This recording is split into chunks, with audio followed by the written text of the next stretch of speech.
여러분, 아무리 잘 나가던 회사나 조직도 왜 한순간에 무너질까요? 그 이유가 뭘까요?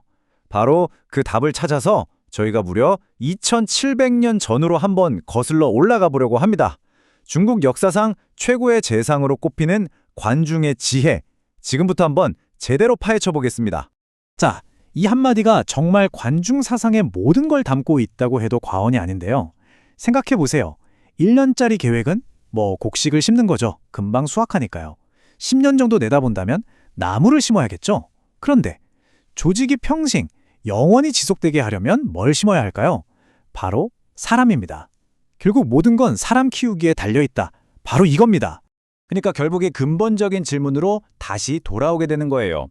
그렇게 잘 나가던 위대한 조직들은 도대체 왜 실패하는 걸까? 이건 옛날 왕조뿐만 아니라 지금 우리 주변의 대기업들도 마찬가지잖아요. 관중은 그 근본적인 원인이 전부 사람 문제에 있다고 본 거죠. 좋습니다.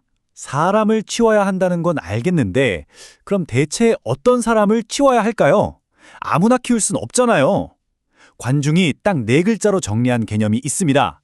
조직의 운명을 바꿀 수 있는 핵심 인재, 바로 독당일면입니다. 독당일면, 이게 무슨 뜻이냐면요. 홀로 한 방면을 능히 감당한다는 거예요. 그러니까 리더가 옆에서 막 하나하나 가르치고 간섭하지 않아도 그냥 이 분야는 저 친구한테 맡기면 끝이야. 난 신경 꺼도 돼. 이렇게 완벽한 믿음을 지는 사람. 와, 생각만 해도 든든하죠. 그런 사람이 바로 독당일면형 인재입니다. 이 독당일면의 가장 완벽한 예시가 바로 한나라를 세운 유방의 어벤져스 팀입니다. 보세요. 군사지휘?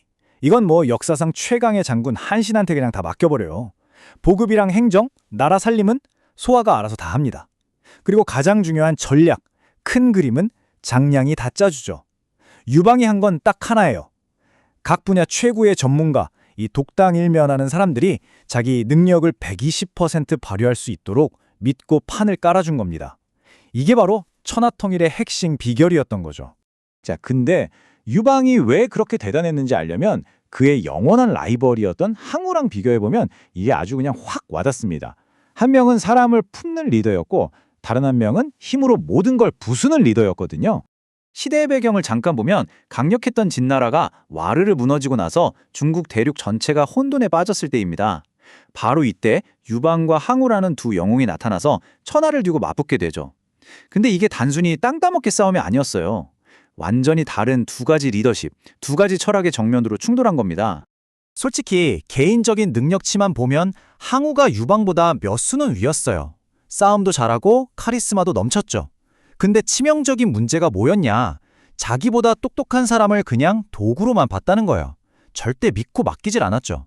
반면에 유방은 어땠나요? 자기가 부족하다는 걸 인정하고 자기보다 훨씬 뛰어난 사람들을 알아보고 그들을 품었습니다. 결국 어떻게 됐죠? 혼자 다 하려던 힘의 리더가 함께하는 관계의 리더에게 완벽하게 패배한 겁니다. 자, 그럼 이제 제일 중요한 부분입니다. 독당일면형 인재가 중요하다는 건 알겠습니다. 그럼 그런 사람들을 알아보고 또 함께 성장하려면 리더는 대체 뭘, 어떻게 해야 할까요? 여기에 대해서도 관중은 아주 명쾌하게 5단계짜리 행동 역량을 딱 제시합니다. 이 5단계 정말 하나하나가 다 핵심입니다. 첫째, 지인. 일단 사람을 알아볼 줄 알아야죠. 둘째, 용인. 알아봤으면 과감하게 써야 합니다. 셋째, 중용.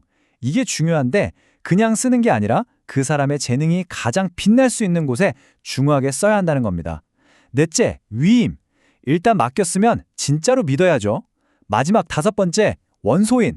조직을 좀먹는 소인배들은 멀리해야 한다는 겁니다. 이 5가지가 유기적으로 돌아가야 한다는 거죠. 자, 지금까지는 리더 개인의 행동에 초점을 맞췄다면 이제는 좀 더 시야를 넓혀보죠. 어떻게 하면 인재들이 막 저 조직 가고 싶다 하면서 저절로 모여들고 또 그 안에서 쑥쑥 성장하는 그런 조직 문화를 만들 수 있을까요? 여기에 대한 답으로 하해 불택세류라는 말이 있습니다. 야, 이거 정말 멋진 말 아닙니까? 큰 강과 바다는 작은 물줄기를 가리지 않는다. 그러니까 위대한 조직은 이 사람은 이래서 싫고 저 사람은 저래서 싫고 이렇게 가리는 게 아니라 온갖 작은 시냇물들을 다 받아들여서 결국 거대한 바다를 이룬다는 거죠. 포용의 리더십, 바로 그 자체입니다. 그리고 또 하나 아주 중요한 원칙이 있습니다. 바로 나눔에 대한 건데요. 생각해 보세요.